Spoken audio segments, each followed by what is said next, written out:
Okay, guys, welcome to Lucky Week 13. If you thought last week was a doozy, buckle up. This week, we're talking about digital writing and technology's role in creating and perpetuating so-called fake news. But we're going to come at it from an angle that you may not be expecting. There is a lot of content to cover this week, primarily because the internet's relationship to fake news is a difficult one to parse out, and it really has to start with an analysis of mainstream media itself. So, we're beginning with a video that discusses some of the issues present in one of the major analyses of mainstream media of the 20th century, Edward S. Herman and Noam Chomsky's 1988 book titled Manufacturing Consent.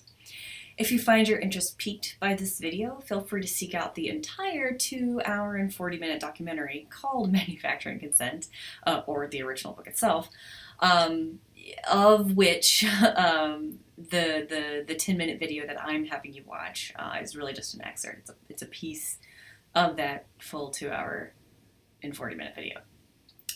But also feel free to not do that. You don't have to watch that whole two and a half hour video. After the manufacturing consent video, we'll hear more from Professor Chomsky in a short video about his thoughts on how the internet changes that early analysis of the media or not.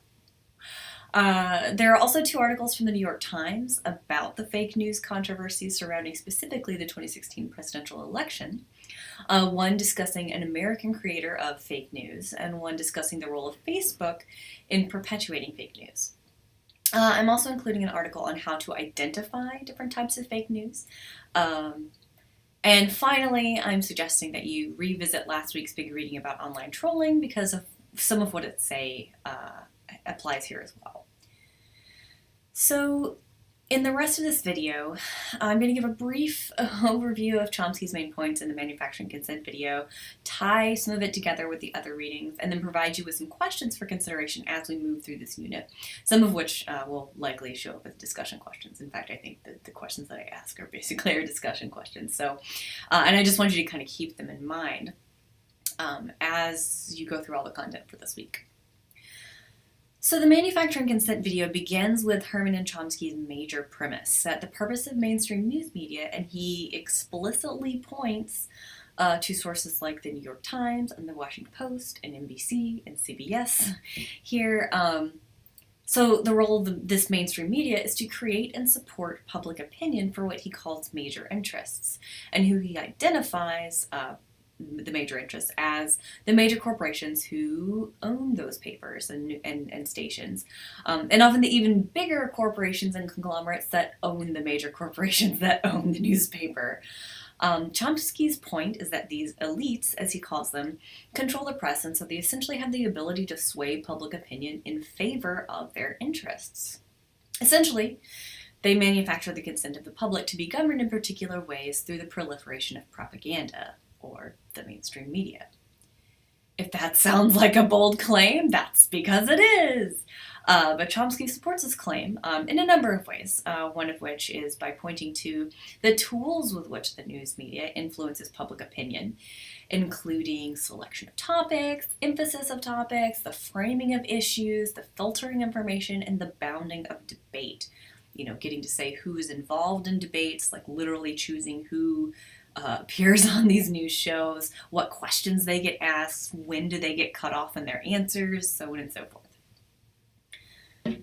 In order to accept this premise, though, you have to accept particular things about the ways in which language works.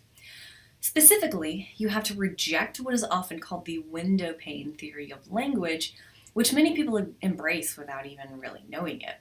So, the window pane theory of language says that language is a clear window through which meaning is transmitted from one brain to another. Our casual everyday language plays into this theory, this metaphor, if you will. So for example, if you've ever said, "Oh, I see what you're saying," you're calling on that metaphor of the window pane. Language is the window pane, and you are able to see the meaning on the other side of it. Now, for quite a while now, linguists, rhetoricians, other language experts have rejected this window pane theory of language and recognized that meaning is not something that can be just transmitted from head to head, but that must be created in every communicative instance by all parties involved. It's created from the author choosing certain words, phrases, images, sounds, etc. If you want to think more about just language here and go multimodal.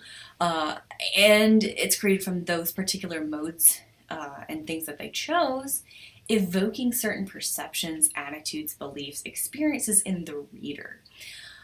So when Chomsky says that media shapes public opinion through selection of topics, emphasis, and framing, he's partly pointing to the fact that journalists can't not insert attitudes, beliefs, and so-called bias into their reporting because language isn't neutral. Chomsky's bigger claim is that these journalists are encouraged and maybe even outright instructed to shape things in a particular way that will benefit particular people and often will be to the detriment of other people. Chomsky's second video talks about how the internet affects this manufacturing of consent. Chomsky has, I think, a very balanced view of technology's influence, not necessarily saying that technology is transparent, but also not saying that it's all powerful. Because it's not necessarily the technology itself that's the issue, but the corporate interest controlling the technologies. So the question here might be, what is a common theme driving all of these readings, from the two Chomsky videos to the New York Times articles to even last week's readings about trolls? Well, think back to what Dr. Phillips said about how Fox News helped move along subcultural trolling through sensationalist news coverage designed to drive ratings and generate ad revenue. Think about how the American fake news author profiled in the New York Times talked about his sole motive in generating fake news, which was to pay off his student loans, to pay off his car loans, and to pay his rent. Basically, in addition to technology, a common thread here is money. As you're watching and reading the content for this week, let's think deeply about this relationship between news, whether real or fake, technology, money, and other social, economic, political, etc. forces.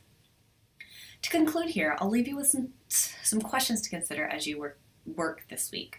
Actually, they are literally our discussion questions, but I'd like you to maybe just note them, jot them down and think about them as you go through this week's content. So here they are. In what ways do technology and culture intersect in these discussions of both the mainstream media and fake news? Where does the responsibility lie for the generation and propagation of fake news? Or rather, where do the responsibilities lie? And to what degree is each responsible party responsible? For instance, what responsibilities do readers have in the proliferation of fake news? What responsibilities do technology firms like Google and Facebook have or not have to the public for things like fake news? What responsibilities do they think they have or think they don't have to the public, according to the articles that we've read? What responsibilities does mainstream media or other media have? How might each of these parties be constrained in their responsibilities? And finally, what cultural logics, underlying beliefs and attitudes, do your responses rely on? So what sort of underlying assumptions underlie, or are sort of behind how you're assigning blame here? That might be a little difficult to think through, but I want you to give it a shot. So the next question is, it's time to get personal. What has been your experience with news, be it fake, mainstream, biased, in the digital writing sphere? How have your habits of consuming or sharing news stories been affected or not affected by the recent fake news controversy? And finally, I ask you to share a fake news article. And notice I'm actually asking for fake news, not highly skewed news, and there's a difference. And analyze how you can tell it's fake according to the sort of tips article that's required reading for this week. All right, so that's it for now. Happy reading and happy writing, and I hope you have a great week.